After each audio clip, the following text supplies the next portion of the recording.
Thank you for joining us today for this very important webinar training.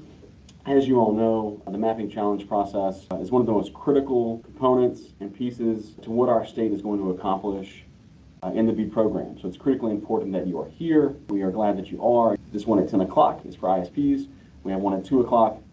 That'll be for our elected officials and county broadband committees and nonprofits and other stakeholders as well. So first, I want to do a quick thank you to Lane and Andrew on our team. They have worked very hard from a project management standpoint on the challenge portal, the challenge process, and working with Michael Baker International, who is our subcontracting firm helping us with this. They are an engineering firm with locations in the state of Arkansas, so we're glad to have them on board with us to all come together and make this first step in the BEAD process a success. So kudos to our team, Lane and Andrew, kudos to Michael Baker as well. And they've all done a fantastic job. A couple of quick notes. Again, as Julie mentioned, this webinar we recorded, so you'll be able to rewatch it. It'll be available for others who either didn't attend this morning or were a little bit behind schedule because of the link issue. If that's uncomfortable for anyone, you're free to exit the webinar and watch it later. For bandwidth purposes, please turn off your cameras. In prep sessions, we found that this was very helpful from a bandwidth standpoint in presenting the information and what we're going to show you today, so please turn your cameras off. Again, so this training is not intended to be an exhaustive, step-by-step training for every single eventuality that can occur. The portal is still under development. A detailed instructional guide will be published once Volume 1 is officially approved and signed off by U.S. Commerce. With that, kind of piggybacking on that, what you're seeing today is tentative, okay? It has not been officially approved by U.S. Commerce, but we have been given permission by NTIA to move forward with today's training. So again, it's tentative. If anything changes in a material sense as the curing process plays out, we will update the mechanics, update our training materials, and if we need to, if it's really material, we'll do this again and do an entire training session over again for everyone. We may not get to everyone's questions today, and that's okay. And if we don't, save them. We had planned to talk about this process on Friday at both our 8:30 meeting with our infrastructure roundtable and our 10 o'clock meeting with the APLN. So with that, I'll turn it back over. All right. My name is Evan Rubin. I am a GIS analyst with Michael Baker. And today we are going to talk about what is the BEAD challenge process, what you can challenge as part of this process, and who can submit challenges. Most importantly, we'll provide a demo on the software portal used for the challenges. And lastly, we will run through some frequently asked questions and open this up for some Q&A at the end. So what is the BEAD program? BEAD, or the Broadband Equity Access and Deployment Program, was designed to ensure all residents have access to high-speed internet. And this is part of the IIJA bill passed by Congress back in 2021. As part of this program, Arkansas has been awarded $1 billion in BEAD funding to expand broadband to unserved and underserved areas. So what is the BEAD challenge process? This will be your opportunity to weigh in on whether the map of locations eligible for BEAD funding is accurate. And this is also the process for the state of Arkansas to confirm the locations eligible for BEAD funding before subgrants are awarded. And lastly, this challenge process is a requirement set forth by the NTIA in order to receive BEAD funding. So I'm going to just talk briefly about the steps leading up to the challenge process as shown in that fourth block here on this slide. I'm going to start with the 5-year plan on the far left. The 5-year plan was where the state of Arkansas outlined some of the goals and priorities for expanding broadband, and this was submitted to the NTIA back in August of 2023. Initial proposal volume 1 and volume 2. In this document further explained how AR Connect will ensure every resident has access to broadband. This outlines unserved and underserved locations, definitions and guidelines for the community anchor institutions, as well as outlines the guidelines for the challenge process, which we are at right now. I will note here the initial proposal volume 1 has not been approved yet and is in a preliminary stage. Okay, so the challenge process phases. There are 4 phases within this challenge process. During phase 1 week prior to the start of the challenge phase, AR Connect will publish the locations eligible for BEAD funding. This will exist in a separate publicly available map.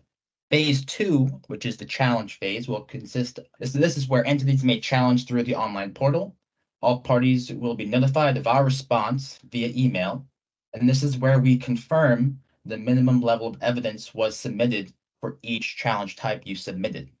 Phase 3 will be the rebuttal phase, and this is where ISPs can respond to specific challenges against them. And phase 4 will be our final determination phase. And this is where we do a final review of the rebutted challenges and confirm whether these rebutted challenges are either sustained or whether they are rejected. So what is your role as the challenger? As a challenger, it is your responsibility to, item 1, be knowledgeable about the challenge process. We will be releasing a challenge guide which outlines the evidence requirements set forth for each challenge type. Item 2, identify your primary point of contact for the challenges. Please identify someone who will be logging in to the portal and actually be clicking the buttons to submit these challenges. Item 3, register for the challenge process. We will be releasing a form where your primary point of contact can sign up to gain credentials to access the portal. Item 4 and 5, submit sufficient clear evidence within the allotted time frame and respond timely to all communication from the state broadband office. Okay, so who can participate in the challenge process? Per NTIA regulations, only the following entities are allowed to submit challenges during the BEAD challenge process. These are nonprofit organizations, broadband providers, and units of local government.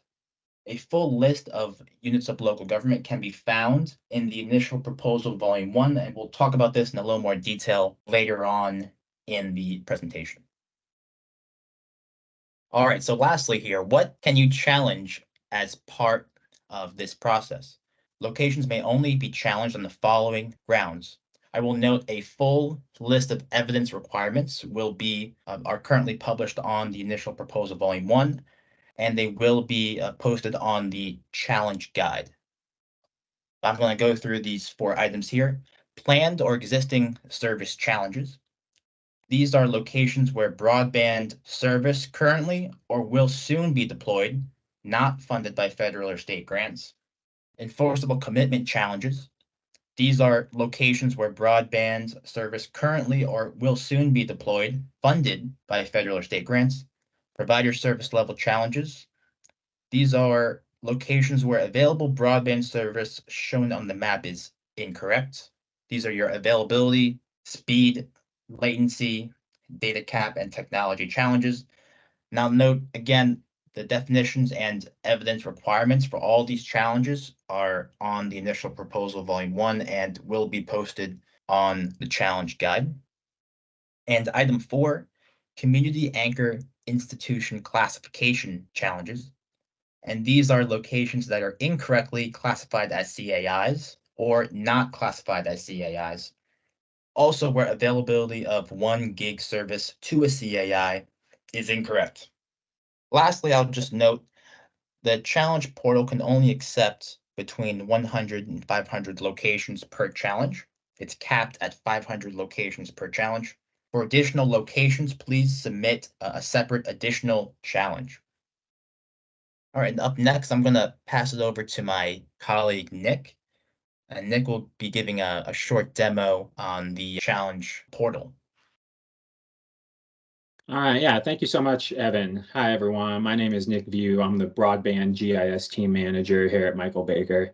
And I just want to give you a demo of the actual software portal that you all can use to submit challenges to AR Connect. And the first thing I want to point out that you're seeing here is that, as was mentioned, not everyone is allowed to submit challenges. Only ISPs, units of local government, and nonprofits are allowed to submit challenges. So in order to kind of gatekeep that, you have to register for an account and get it approved. And that link, as you see here, will be available on the AR Connect website. You can click to register and it'll ask you just some basic form information, basically to identify yourself and, more importantly, to identify your organization so that the AR Connect office can verify that you actually are a valid ISP in the state of Arkansas. So once you fill out your registration form, that will get shot over to AR Connect. They will approve it for you, and you'll get your username, password, link, all the stuff you need to log in to the challenge portal. When you log into the challenge portal, this is what you will first see. This dashboard here, this shows all of the challenges that you have submitted. You can see here I have a handful of challenges in my list that I've submitted just for kind of testing purposes as we get the portal ready for the real deal. When you first log in, your list will be empty, but you can see there's a dashboard here that shows all of your challenges to help you keep track of everything that you've done.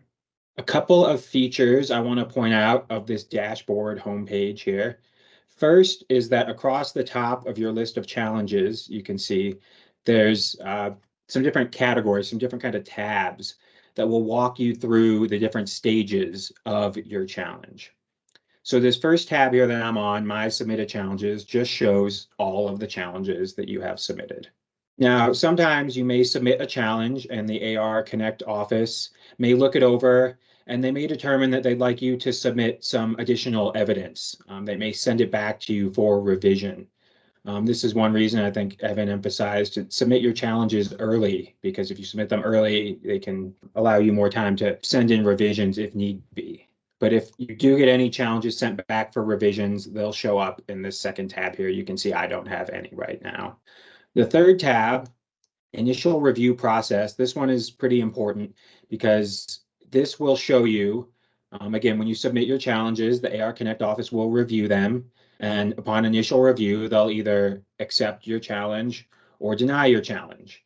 And this is where you'll be able to see the status of all of those challenges, whether your challenges were accepted or denied. Again, you can see I don't have any because none of my test challenges have been reviewed. The last step, last tab over here, if for any reason after you submit a challenge, you decide that you actually don't want that challenge, you'd like to withdraw it, you have the option to do that. And so this last tab just shows you any challenges that you have withdrawn. And you can see I have one that I withdrew just as a test. The other main feature that I want to show you, which is the most important feature probably on this dashboard landing page, is this nice big blue button over here to add a challenge. This is where you start the process of submitting a new challenge to AR Connect. So I'll go ahead and click that, and you'll see it brings me to a new page here. I have a map that takes up most of my screen. This map, the data on this map is sourced from the Federal Communications Commission. And I want to stress that, we know that this map is not 100% accurate. That is the whole point of this challenge process, is for different people to submit challenges to help make the data on this map as accurate as possible. That's the whole point of submitting all of these challenges. I'll walk you through a little bit more about how to use the map in a moment here. Right now, I want to point out, you'll see I switched over to this map page. Up here in the upper left of the challenge portal, you have the option. You can go back and forth between this dashboard view and this map view. And in either place, the dashboard or the map, you have your nice big blue button to add a new challenge.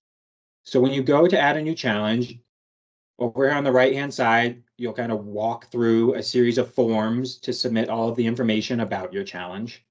And the first thing is you just have to decide what kind of challenge you want to submit. You can see those 4 categories here. I am going to put on my ISP hat and pretend that I am an ISP. And in Michael Baker's work with previous states, we've found that the most common type of challenge most ISPs want to submit is a planned or existing service challenge to let the AR Connect office know about places where your company is planning or already has deployed broadband service, and there are locations that are served that may be marked as unserved or underserved on the map. So I'm going to choose planned or existing service, and then down here in the lower right, I can go ahead and click the next button. The next step here is pretty simple. Just, are you submitting a challenge about service, a network that already exists, or service and a network that you are planning to have completed before June 30th, 2024 is the key date there. So I'll select planned service for our example purposes here. And again, I'll go ahead in the lower right and click next. The next part here has 6 questions for you. And I'll note that different types of challenges require different types of information. So these 6 questions here relate to a planned service challenge. But if you submit different kinds of challenges, you'll see different questions. You'll have to submit different kinds of information for different kinds of challenges. But for our planned service challenge, the first thing that we have to do is just a simple checkbox to confirm that this new network, new service will be deployed operational by June 30th, 2024. The second thing that I need to fill out is what type of technology is going to be used for this new service. Copper wire, coax. I'll go ahead and choose fiber. Hopefully most of the deployments we're doing these days are fiber deployments. The third thing is to provide the advertised download speed for your service. I will go ahead and say that my company is planning on deploying gigabit level service, so I'll type 1000 into this box. The fourth thing is to provide the advertised upload speed for your new service, your new network. And I'll say that my company is planning on providing gigabit symmetrical service, so I'll just go ahead and type 1000 into this box. Scrolling down, the fifth thing is just another checkbox that you are confirming that the latency of your new network that you're constructing will be under 100 milliseconds as required by the BEAD program. And the last piece of information is just, does this new network service residential, business, or both? For our example purposes, I'll choose residential. Once you've filled out all 6 questions here, you can go ahead and click the next button.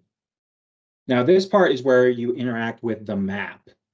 This is where you need to select which locations on this map of Arkansas you are servicing with your new network, which locations you are challenging the internet status for. So I'll go ahead and just kind of show you how to work the map for a second here. This works very similar to many online maps that you've used in the past. I can use my mouse to kind of click and drag the map around. I can use my scroll wheel to scroll in. You'll see as I scroll in, things start to pop up on the map, town labels and roads and property parcels. And each one of these dots represents a structure that is broadband serviceable. One of the most important parts of the map that I think might be a little easy to miss that I want you to be aware of is this little white arrow up here in the upper left. If you click this, it opens up a whole kind of panel of map tools for you. And first here at the top is just a legend that shows you what all of these different colors of dots in the map mean. For the most part, we're going to be concerned with these red dots for unserved locations and the blue dots for underserved locations. You can see there's also gray dots for served and green kind of dollar signs for locations that may be funded via a different federal funding mechanism. There's also checkboxes. So if I don't want to see some of these, I can simply check them off and they go away in the map. There's some other tools here. There's a unit count filter. So if you want to look for multi-dwelling units like apartment buildings, you can filter by number of units. And one of the most important things I want to show you is way down here at the bottom, you can change the map settings to change kind of the background of the map. One that I think many of you might want to take advantage of is the satellite imagery. A lot of people find this very useful. There's also this one called the light background. This is one I kind of prefer, so I'm going to select this and stick with it for the rest of the demo, but just wanted to make sure you know about that way down here at the bottom. You can change that background. I'll go ahead and click the little arrow up here to pop my map tools panel back in. So once you have your map kind of looking the way you want it to, the next step is to actually select the locations that you want. And in order to find places in the map, there's this nice search bar up here in the upper right. And this is really handy. You can, for instance, type in an address if you know a specific address that you're challenging. Or maybe you're just looking for a town. For example, I'll say that my company is deploying a new network in Bentonville. And I can just start to type out Bentonville, and it'll pop that in the search bar here. I can click it, and the map will zoom to Bentonville. And again, I can use my scroll wheel to just zoom in and use my map to drag around Bentonville and find the area where my company is working to deploy a new network and the locations that I want to challenge. In this case, I'll pick this area up here along Northwest 6th Street in Bentonville. And so there's a couple ways that we can select locations to challenge. The first one is just to hover your mouse cursor over one of the points on the map and click, and you'll see it pops up the address and a big blue button to add it to the challenge. When I click that, it just pops up a little confirmation box to make sure I didn't click anything accidentally. I do want to do that. And if I click confirm, you'll see this address, 803 7th Street, pops down into my list of selected locations I'm challenging with this challenge. So I can just keep doing that. If that's a preferred way that I want to select these locations, I can just click on the next address. I can click add to challenge, click confirm, and it pops it down here. Now, if you have a number of locations, kind of a whole area that you want, it might be easier to select a bunch at once. In that case, what I can do is I can hold down the shift key on my keyboard and I can drag and drop a rectangle around a number of locations in the map. And you can see it selects all of them and asks me if I want to add all 27 of these locations to this challenge. If I click confirm, you'll see it pops all 27 of those addresses down into my selected locations for this challenge. A couple other options I just want to make you aware of. If your company does have the ability to do some data processing and to work with that FCC availability data, those spreadsheets you can download that have the location IDs in them, you can upload that here. So if your company has parsed out data about a new project you're doing and you have a spreadsheet of location IDs, you can upload a list of locations and save yourself the work of selecting things in the map.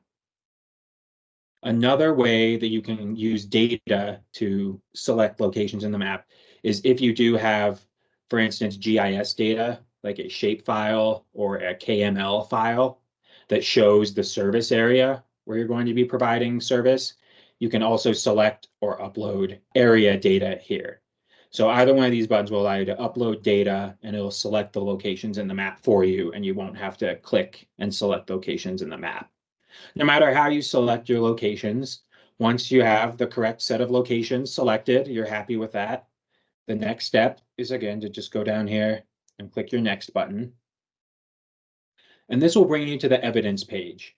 And this, I would say, is probably the most important part of this form, because this is where you submit the evidence to the AR Connect office to, basically prove to them that you are actually deploying a new network, evidence that substantiates your challenge. The first box here wants you to upload some construction contracts, maybe some permits that have been applied for, any kind of evidence that shows that you are deploying this network. And the second box wants you to upload any contracts that you might have between your company and the state. Exact evidence requirements are outlined in the BEAD proposal volume 1, and there'll also be a nice user guide posted to the AR Connect website that outlines in detail the different types of evidence that you need to submit for each different type of challenge. Just kind of pointing out how the portal here works, I want to show you, there's basically it's drop boxes. These are just file upload boxes. And they're very open-ended in the sense that you can drop many different types of files in here. You can drop image files such as a JPEG or a PNG. You could drop an Excel spreadsheet, a Microsoft Word document. If you have GIS data like shape files or KMLs, this drop box here will accept all different kinds of file formats. And we encourage you to submit a lot of evidence, submit good evidence in these boxes. I have just a quick PNG file of evidence that I've pre-prepared for our demo here, and I'll drag and drop that over, and you'll see it shows up below the box showing that I've uploaded something. And just for example purposes, I'll upload my same PNG file evidence again into the second box here. And once you've uploaded at least one file into both of these boxes, you can click the next button. And this is the last step. It's just a checkbox just affirming to the AR Connect office that all the information that you have provided, is true and accurate to the best of your knowledge. And once you confirm, you can go ahead and your next button turns into a submit challenge button. I can click that button to submit the challenge. It pops up a confirmation just to make sure you didn't accidentally click the button. And if I click submit again, it'll spin for a second. And then it takes me back to my map page where you can see right at the top here, the new location challenge that I just submitted. If I go back over and go to my dashboard page, you'll see this top row here now has this new challenge that I just submitted, a planned service challenge for 29 locations today, December 13th. And the status of this right now is challenged. It has not yet been reviewed by the AR Connect office. If you want to, you can click here to view the details of your challenge. It'll take you back to your map page, zoom you back to the location, and you can kind of walk through the details, the evidence you submitted, all of work through. Just look at, again, all of the things you did for this challenge.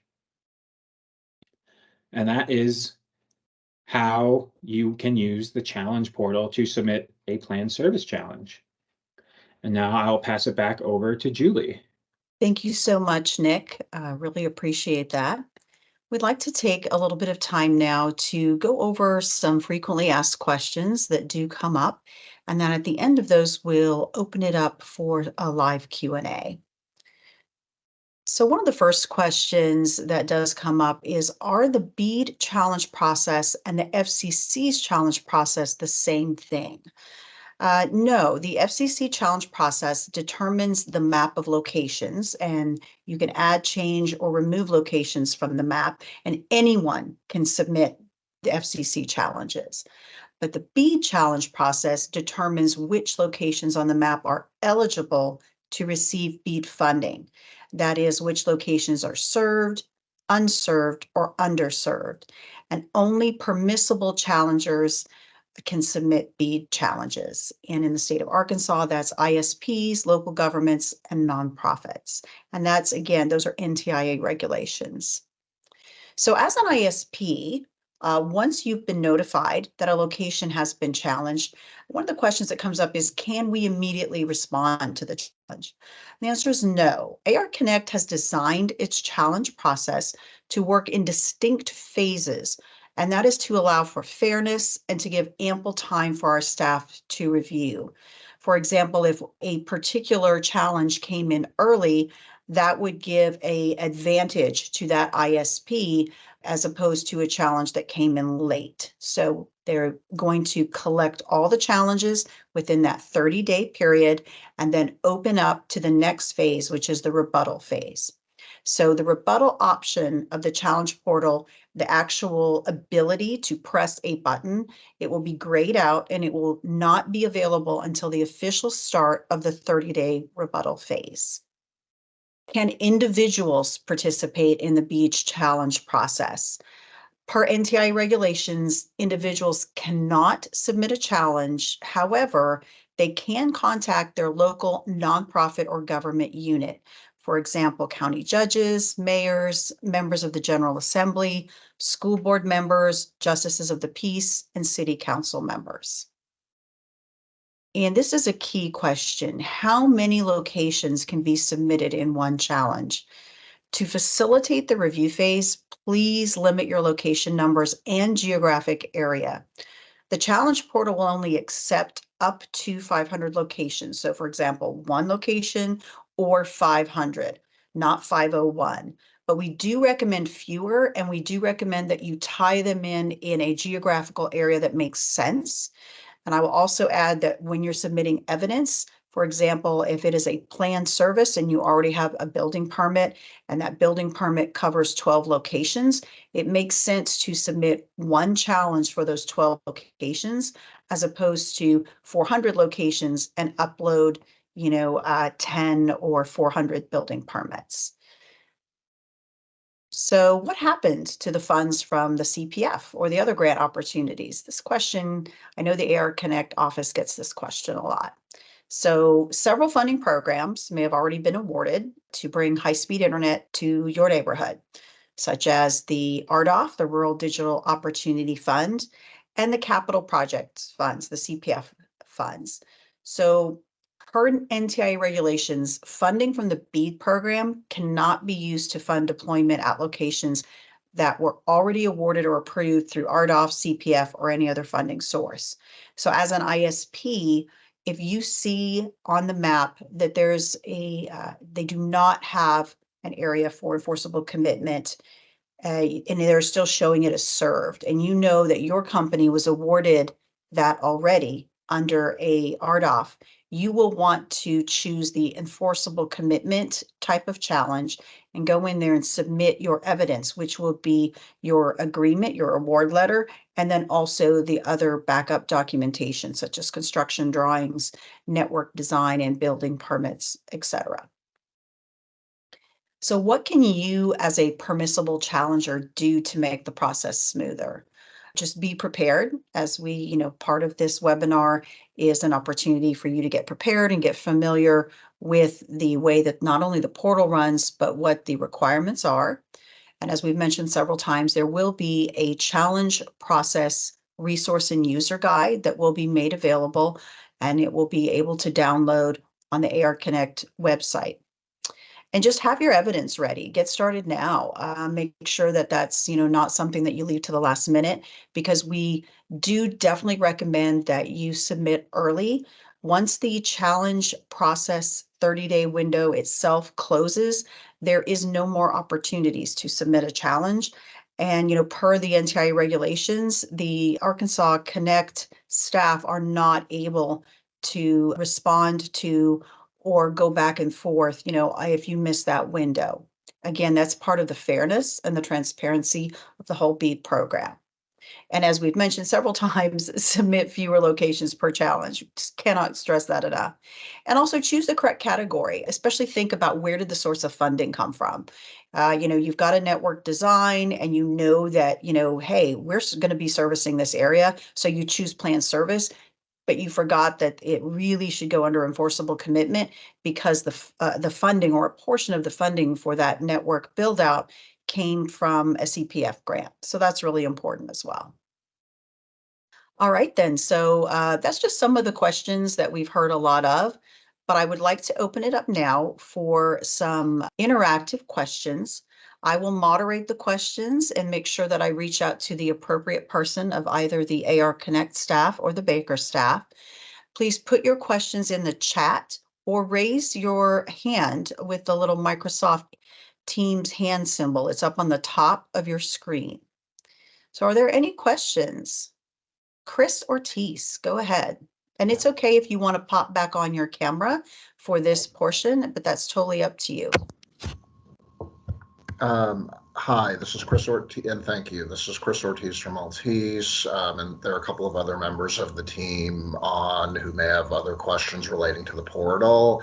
But, relative to the, I think I asked this at a prior webinar, the initial list of unserved and underserved locations that were eligible for BEAD funding was, to my understanding, based on the as of December 30th, 2022 version of the BDC. Has that list been updated to reflect publication of the as of June 30th, 2023 version of the BDC, which the FCC released on November 17th? That is a great question, Chris. I am going to turn that over to either Lane or Glenn to answer. And Lane or Glenn, if you don't feel like you want to take that, I'm happy to do it, but I want to give you an opportunity as a representative of the state to answer that question. Yeah, no, good question, Chris and Lane and Julie. If I watched this in any way, feel free to follow up on it. Sure. No, we are committed to have the most up-to-date data as a part of this portal and challenge process that we can, right? So it is our anticipation to utilize the most recent data, and that's how I would answer that one. But yes, we were planning to use the most updated locational data and service availability data that we have. And I will reiterate that and agree with Glenn. As it works, the NTIA has a particular license that's available for each of the eligible entities, in this case, the state of Arkansas, to use. And when it becomes available, the state will use that. That is also part of the challenge process. They do a deduplication of that list before the portal goes live. And then after they go through the challenge process, they do another deduplication. So it's a great question. Thanks for asking that. I'm showing the next question coming from John.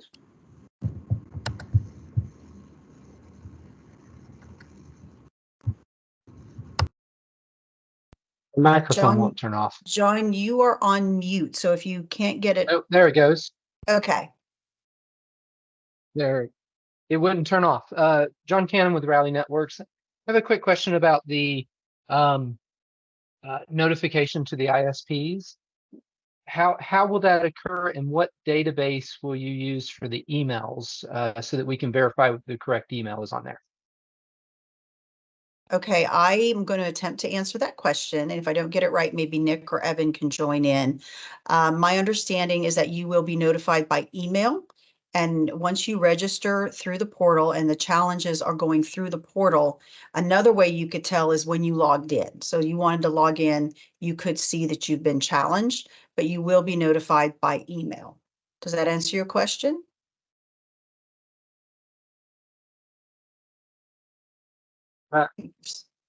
Yes, I guess if we register with the portal and the email is logged there, if we're not registering to submit any challenges ourselves, then what, as an ISP, what email, where do you get your Okay. email from to notify us as ISP that somebody is challenging our area? Okay.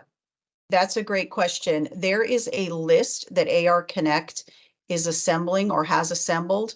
And I believe that that's part of this process, the sort of the preparation for the challenge process is to make sure that they have a list of all the ISPs in an area. So I'm going to take that as a further question to dig in a little bit more.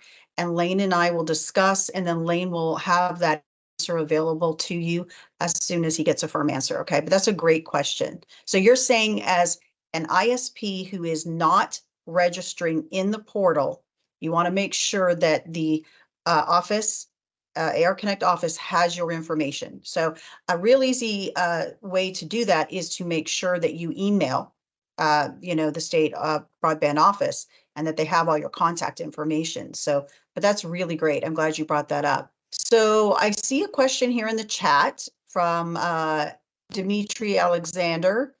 It says, is a signed attestation statement required? Yes, and you will be able to see a little bit more of that in the challenge process user guide. That is also something that is per NTIA regulations. The attestation is, I'm assuming you're referring to that you will have the service completed by June 30th, 2024. Is that what you're referring to?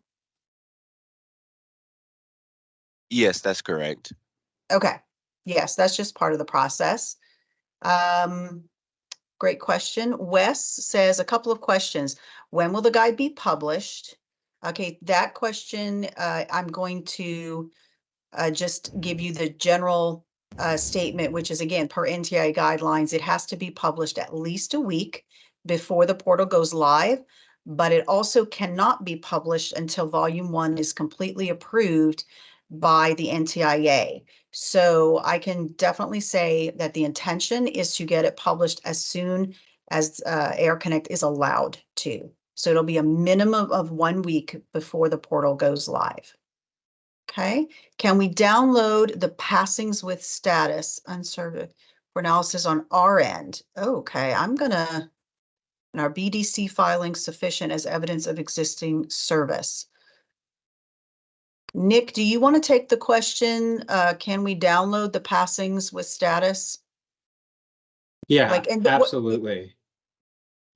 So yeah, the data you can download from the FCC's National Broadband Map, which is just broadband.fcc.gov. broadband map, I'm sorry, broadbandmap.fcc.gov. And there's a little data download tab there. And you can download as CSV files, all for statewide. So for all of Arkansas, you can download all of the locations with their upload and download speeds. I think what Wes is asking, Nick, is can you download out of the portal? Like when you're in the portal and you see that, you know, your evidence or your challenges, are people able to export from the portal? You can export when you are working in the map. Like I showed you, select those locations. There's a button in there that I didn't show in my demo where you can download a spreadsheet that shows all the locations that you submitted with each challenge. But it doesn't have, I believe, the status in there. You need to work with that FCC data from the broadbandmap.fcc.gov website in order to look at the upload and download speeds and determine what is and isn't served. Okay, so that is something we can certainly look into about the software to see if that's possible. But also just know that the intention of the portal is to refine the map. So usually the downloads would happen on the side of AR Connect, and they have to give that information to the NTIA. Nick, do you also want to take, or Evan, take question number 3? Are BDC filings sufficient as evidence of existing service? I can take that one, Julie. That the BDC Okay. filings are good, but they're not enough evidence for that particular challenge. They'll need to look at the challenge guide to look at the minimum requirements that need to be inserted. So to answer that question, that's good that you can submit that, but the more you submit as evidence, the easier and better it will be for accepting that challenge. Okay, great, thanks. I'm going to scoot over to the Q&A. There's chat and then there's Q&A. And there's some questions here in the Q&A.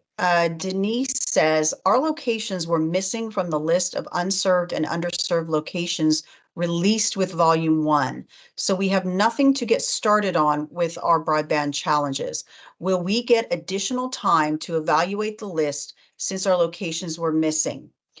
Great question. I might punt this over to Lane, but my understanding is that a refined list is going to be sent out, not sent out, published 1 week before the challenge process starts. So Lane, am I correct in that? And does that answer your question, Denise? Yes, Julie, you're correct in that we will be providing that information a week before we go live with the challenge. And Denise, we will check with you and discuss any missing PSLs that we've got on the final map that we go into the challenge with. Great, thanks, Lane. Yes, and I definitely want to let you know that AR Connect is available. You can email them if you have any questions or concerns. As we said at the beginning of the webinar, the purpose of the challenge process is to refine the map. And so any information or additional locations you have is terrific. Jill asks, the RDOF, CPF, et cetera funding, where is that data coming from? Great question, and I'm going to punt that over to Lane.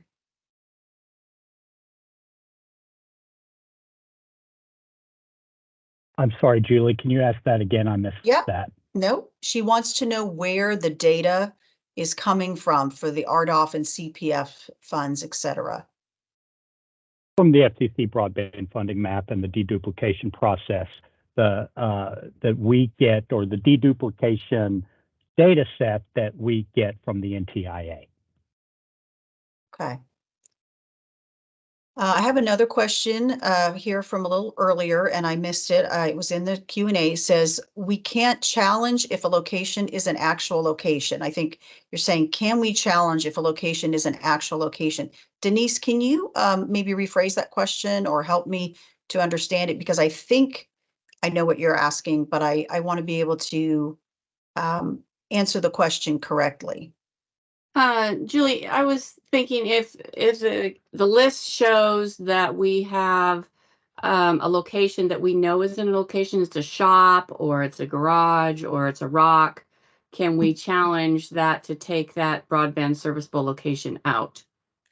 Not through this process, and Nick and Lane can back me up if I'm wrong. That is where you would go to the FCC challenge map, which is the separate one. But it wouldn't get into this proceeding then if we went through the FCC because of the timing of the 6 months and all that. It would never show up, probably right?